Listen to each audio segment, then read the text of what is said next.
Okay, I hope you're all enjoying a tremendous Labor Day weekend and a post Rutgers victory weekend over Ohio. We've talked about that game a bunch. Let's go through the rest of the Big 18 and what Rutgers might be up against, a lot, as well as some Rutgers news and notes.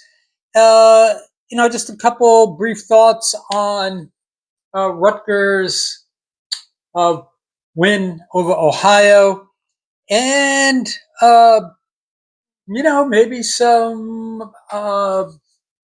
NewJersey.com Fonseca did a what he thinks will the three deep will be on the roster. I'm not really going to go through all of that because most of it is pretty evident. But Dante Chin, it seems to be the guy at left tackle.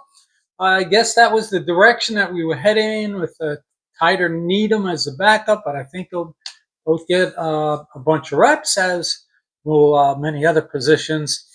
Nonetheless, a little bit of a surprise. Aside the wide receivers, saw one snap from Ben Black. The starting trio of Rutgers wide receivers accounted for 239 of Rutgers' 252 receiving yards, both of its passing touchdowns, and 19 of its 22 targets.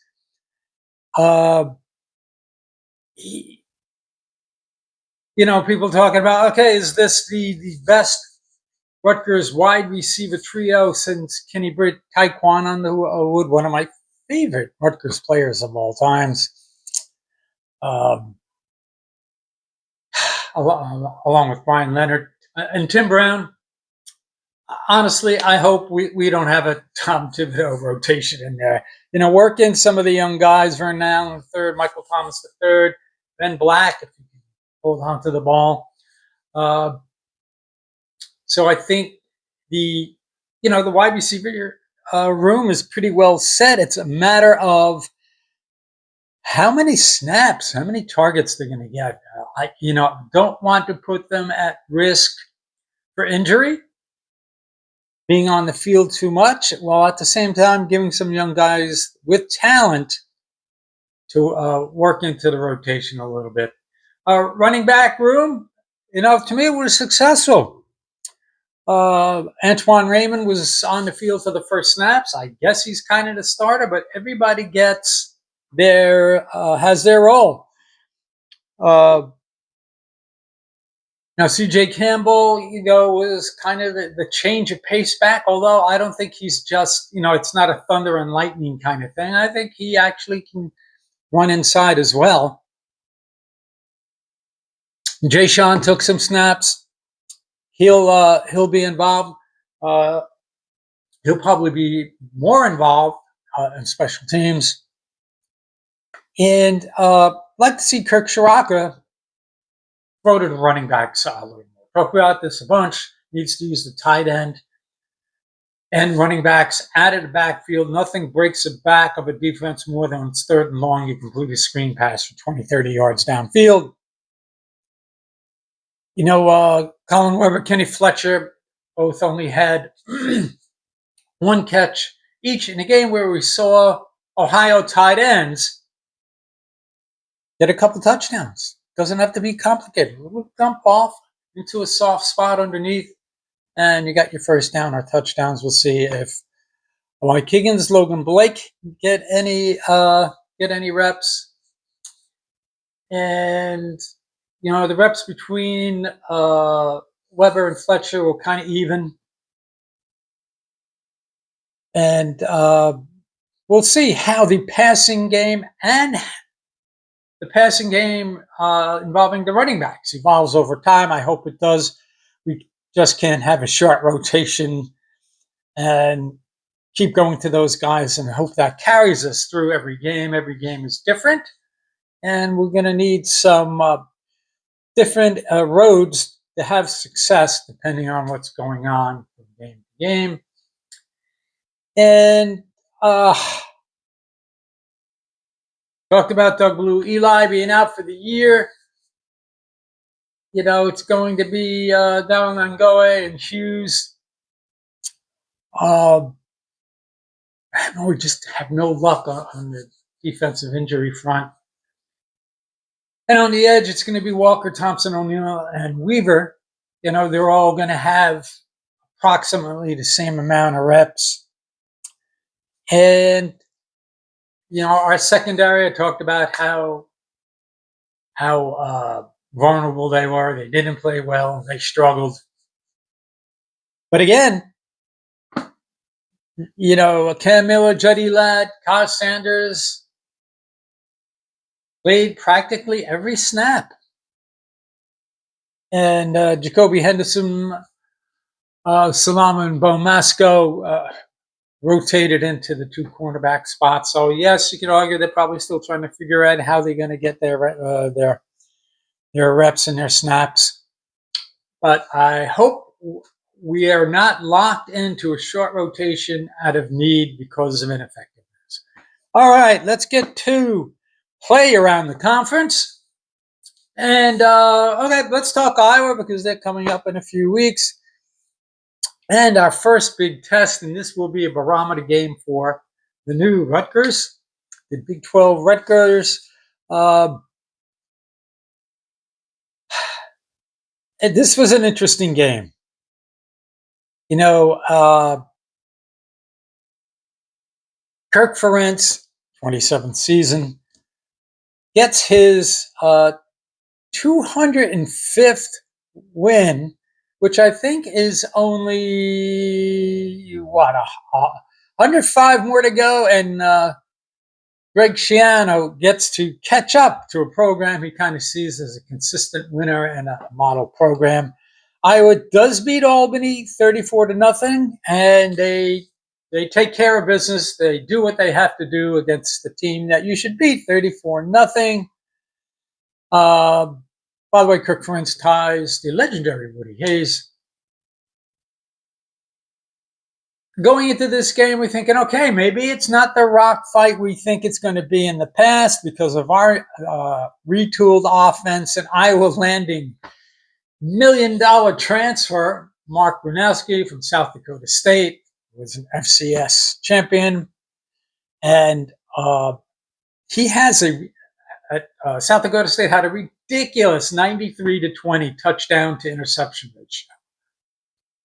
That being said, the Iowa podcasters were blazing almost as much as Nico Lamaliava, and we'll get to that scenario in a second, regarding Brunowski's underwhelming performance against Albany, going 8 for 15, 44 yards and a touchdown.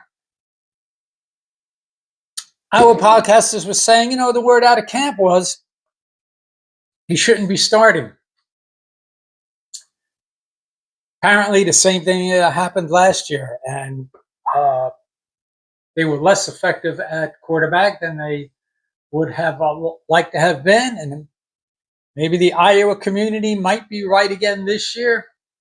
Grunowski, is a $1 million transfer. That's a new world, so it might work in your favor, and sometimes it just doesn't, and you overpay for low production.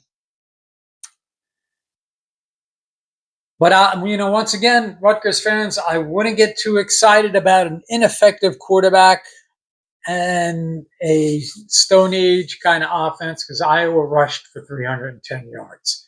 That's almost worse for us because we know about our vulnerabilities against the run. What we give up against Ohio? 247 yards, 250 yards. Not exactly our strength.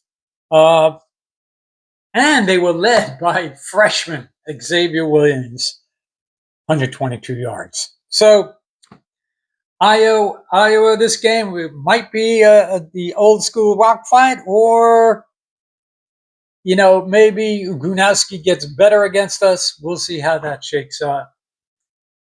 Don't take Iowa's offensive or Grunowski's offensive ineffectiveness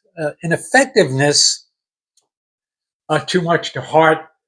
And on to Minnesota, who had a good recruiting year and Watchers of the program said they're going to be better this year. We'll see how that goes. They're expected to be much better, but they couldn't pull away from Buffalo.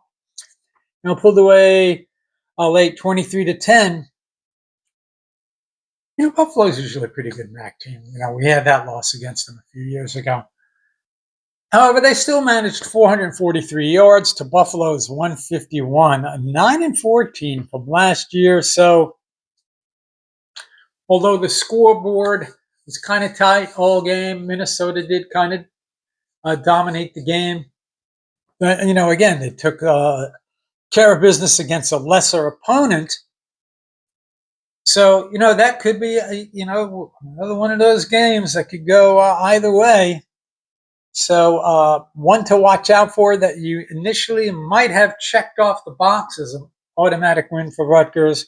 Washington, this is going to be a tough one. They beat Colorado State 38-21. They do what they do. They ran up 507 yards. Quarterback Damon Williams, I think he got some snaps against us last year, if I remember correctly, right? Those for 226 yards, rushes for 68. You know what that means. Dual threat quarterback. Problem for us. Will Rogers is gone, but we may wish for him to be back. Coleman ran for 176 yards. We knew and two TDs. He went for like 150 yards against us last year. Washington at home is going to be a problem, as is wide receiver. And Boston had a big game against us last year where he had 125 yards on like 6 catches. He had 5 catches for 92 yards on Saturday. So this is a bad matchup. Unless, look, if we get caught in a shootout and it's, 35-30, we'll stand a chance. But it's similar to the matchup we had against Ohio with Park Navarro, Bangura, and Hendricks. Their quarterback, number 1 running back, and number 1 wide receiver. Washington presents that same problem. All right, the one that everybody checked off, including myself, as a win on the schedule because of, what were they, 1-11 last year, and that's Purdue. Barry Odom coaching era at Purdue gets off to a fast start. They beat Ball State 31-0. Yes, it's Ball State, but you take care of business against lesser opponents. Had a 49-yard touchdown within 40 seconds. Ryan Brown to Armand Branch. He threw for Purdue quarterback, threw for 311 yards, 2 touchdowns, ran for another. So our pass rush and defense better be ready for a potential trap game against a team and maybe a quarterback that you're not super familiar with, that even though you're more talented and a better team, may present some problems to you and you're not quite ready. Defensive line and secondary better be ready for Purdue. Don't sleep on. I don't want to watch anything on post-game shows about how Purdue almost pulls off an upset win against us. All right, another peer. And this one has me initially, as a win because Maryland last year was not the Maryland teams of past being explosive. They beat Florida Atlantic 39-3. Yes, they got 6 turnovers. But is their offense back? They have a 4-star freshman recruit quarterback from Maryland, Malik Washington. Off to a rough start. He was 3 for 11. He winds up 27 for 43, 258 yards and 3 touchdowns. Rushed for 51 yards. Yet another dual threat quarterback that poses a potential problem for us. And, by the way, he took off the 4th quarter. He will be a problem. Now, Maryland, the yardage was kind of, the offense was kind of even between Florida Atlantic and Maryland. Maryland had only 57 yards rushing, so if we can make them one-dimensional, we kind of did that with Virginia Tech a couple years ago. Kyron Drones, he rushed for like 23 rushes and he had like 70 yards. And we were able to manage their rushing game that game while limiting the pass offense. That might be something we have to do with a dual threat quarterback. And Maryland, Illinois takes care of business against Western Illinois 52-3. Luke Altmaier, 17 for 21, 217 yards and 3 touchdowns.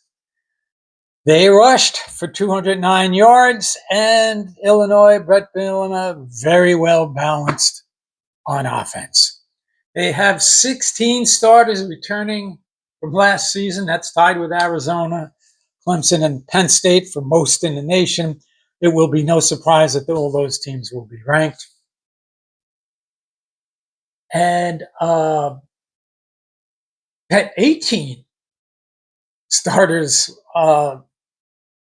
from starting with the Citrus Bowl last year. So their continuity will be a problem for us. But that might help us because we kind of know what to expect, and we played with them last year. No brain locks on riverboat gambling coaching decisions. It is out in Illinois, so I think was it the game at Illinois where Brian Leonard kind of first patented the Leonard Leap? I think we lost that game, but that was a highlight that we saw on all the post-game shows. As for Penn State, who we don't feel, it's going to be an uphill battle being competitive with Penn State. They beat Nevada 46-11. This team might be a bigger problem for us. This isn't the Penn State team that wants to run it. They have a pocket passer, just wants to throw it downfield. That's a little bit easier for us to defend. And then they play elite defense. Not so much this time around. They passed for 303 yards, rushed for 135. Alar was 22 for 26, 217 yards. This is potentially worse for us. Not being a predictable traditional set where we can plug the gaps a little bit if they're running between the tackles and maybe get a little pressure on the quarterback. Because Alar it's not that he's immobile, but he's not as athletic as some of the other quarterbacks. But this year, an offense that's focused more on the passing game might be a little bit of a problem for us. And another game that will be a tough one is number 7 Oregon, who beats Montana State, who I think was 15-1 last year, one of the best FCS teams in the country. Oregon and Dante Moore take care of business 59-13. They do what they do. They had 506 total yards. And this is one we're likely not to keep pace with. Although, if we're kind of close in the first half, there'll probably be a lot of energy at SHI. And, Wisconsin versus Miami of Ohio, talked a little bit about that in the last video. Warning of us being overconfident about Miami of Ohio being shut out 17-0 and not having much offensive production at all. Game was close throughout, 3-0 at halftime, 10-0 late in the third quarter. We're into the fourth quarter.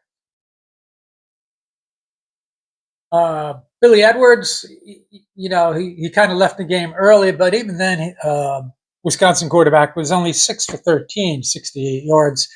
Danny O'Neill came in, a decent game, 13 for 20, 120 yards, touchdown, interception. Wisconsin rushed for 165 yards, but they held Miami to 117 total yards.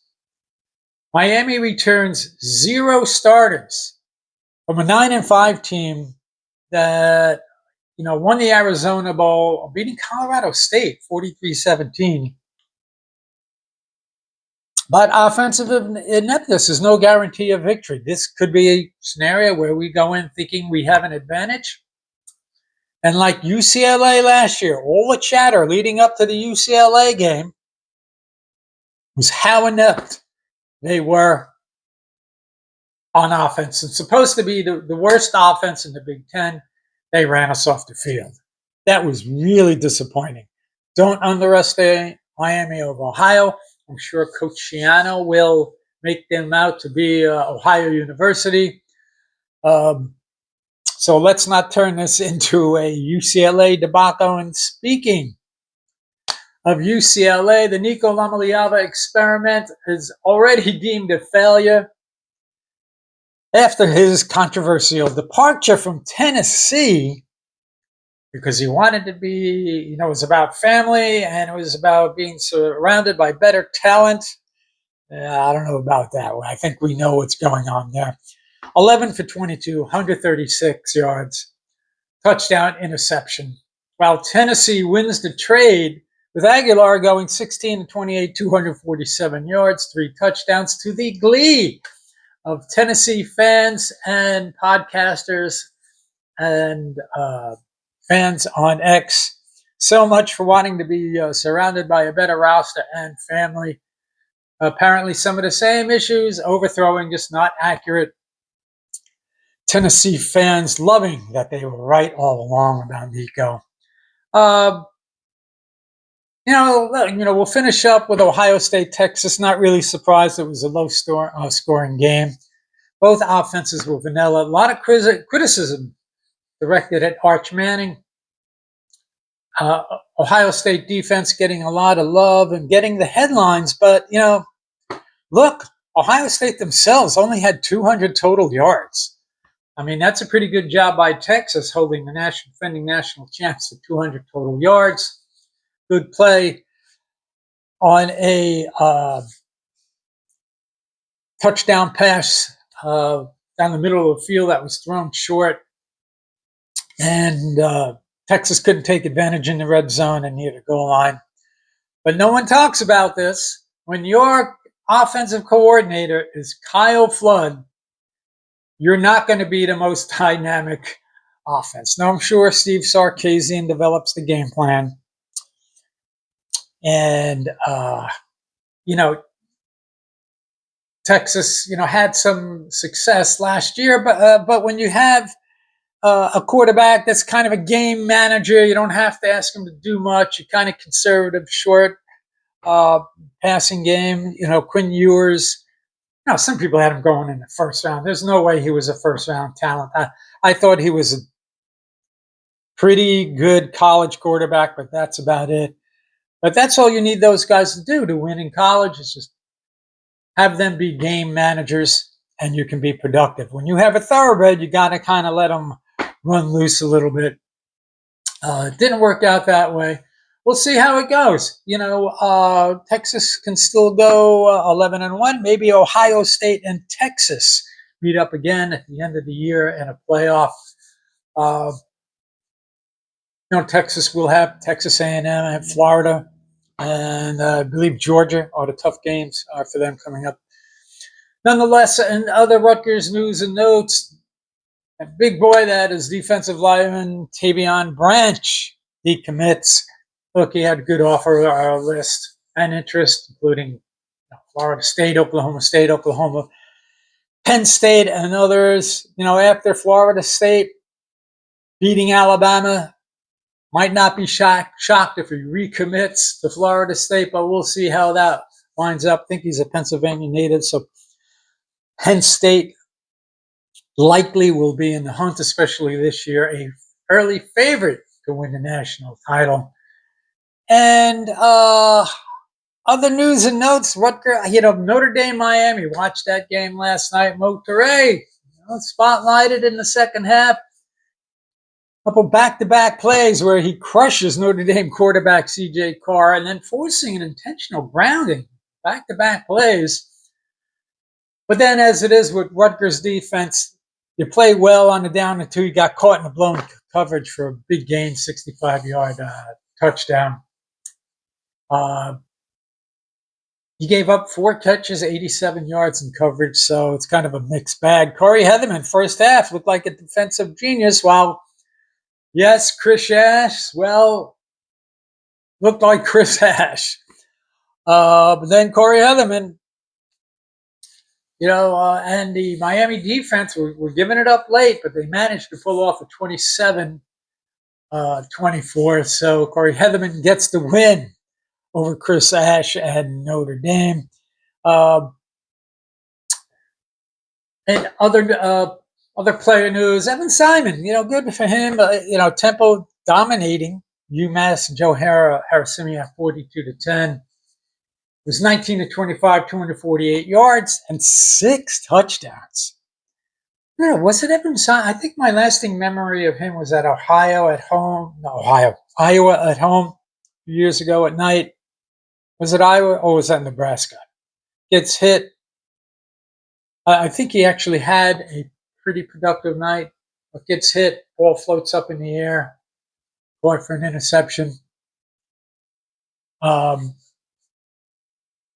Nonetheless, he good on him going back home to Pennsylvania and having a productive night against UMass and Joe Harrisimiak, and tying up Rutgers' defensive performance against Ohio. Shedrick Rhodes plays all 62 snaps with 0 pressures. We got to get better on the defensive front. We have to use some smoke and mirrors and get some corner blitzes. I don't know what we have to do, but when Shedrick Rhodes gives up 0 pressures, you're doing it wrong. Okay, that's it. Everybody enjoy your Labor Day and back to school time, back home from the beach. We'll chat about the upcoming game next Saturday, or this coming Saturday against Miami of Ohio. Everybody have a great week, and we'll see you the next time.